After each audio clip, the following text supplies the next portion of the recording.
जीवन में असली आनंद पाने का एक रास्ता है। किसी के सुख के साथी बनो या ना बनो, पर किसी के दुख के मरहम बनने का मौका कभी मत छोड़ना। दोस्तों, मैं राहुल कुमार। एक छोटी सी कहानी। आज की कहानी सच्ची है या नहीं ये तो पता नहीं, पर अच्छी है इसलिए आपके साथ शेयर कर रहा हूँ। कहानी है एक पेड़ की। जंगल में एक पेड़ था, हरा भरा, फलों से लदा हुआ। उसी जंगल में एक दिन एक शिकारी आया शिकार करने, और जहर से बना हुआ तीर लेकर जानवरों का शिकार करने। पर शिकारी का निशाना चूक गया और वो तीर जा लगा उस हरे भरे पेड़ पर। अब कुछ दिनों बाद वो पेड़ सूखने लगा, पत्ते झड़ने लगे, फल आना बंद हो गए।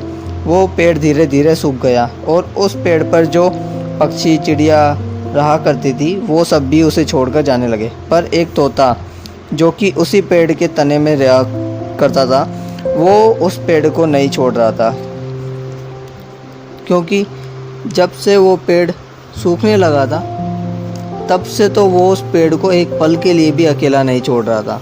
अब दाना पानी ना मिलने के कारण वो तोता भी सूख गया। बात इंद्रलोक तक पहुंची कि एक तोता इस पेड़ के लिए अपनी जान देने को भी तैयार है। इंद्रदेव आए उस तोते के पास। तोते ने इंद्रदेव को देखते ही पहचान लिया, उन्हें पहले प्रणाम किया। फिर इंद्रदेव ने तोते की हालत देखते हुए बोले कि तुम इस पेड़ को क्यों नहीं छोड़ देते? जंगल में और भी हरे भरे पेड़ है, सरोवर के पास है जिन पर बहुत सारे फल है, तुम वहाँ जाकर क्यों नहीं रहते? तो तोते ने कहा कि देखिए देवता, मैं इसी पेड़ पर बड़ा हुआ, इसी पेड़ पर पला, और इसी ने मुझे मीठे फल दिए, और इसी ने मेरा ध्यान रखा, और इसने मुझे बहुत बार मेरे दुश्मनों से भी बचाया। मैंने इसके साथ बहुत सुख भोगे, और मेरा ये मानना है कि जिसके साथ सुख भोगो उसी के साथ दुख भोगना चाहिए। मुझे इसी में आनंद मिलता है, और आप देवराज होकर ऐसी बातें मत कीजिए। उसकी बातों से देवराज बहुत शर्मिंदा हुए। उन्होंने कहा कि तुम्हारी सोच बहुत ऊंची है, मैं बहुत प्रसन्न हूँ, मांगो मुझसे तुम क्या मांगना चाहते हो। तब उसने कहा कि आप इस पेड़ को फिर से हरा भरा कर दीजिए। तभी अमृत वर्षा हुई, उस पेड़ को फिर से हरा भरा कर दिया गया जैसा पहले था।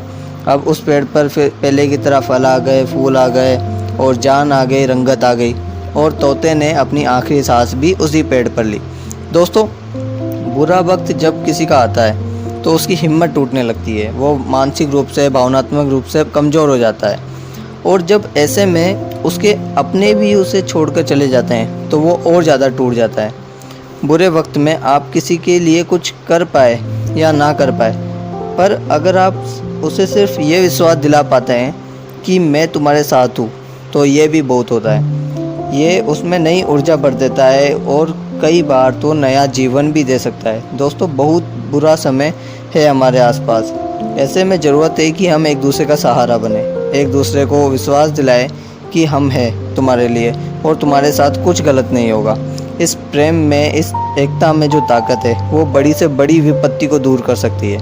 और दोस्तों, इसी एकता के साथ अगर आप भी अपने घर से ही एक बिज़नेस अपॉर्चुनिटी का हिस्सा बनना चाहते हो तो आज ही नीचे दिए गए नंबर पे कॉल कीजिए और जानिए क्या है वो जिसने लाखों लोगों की ज़िंदगी को बदला है। Thank you. Wish you wealth. You can if you think you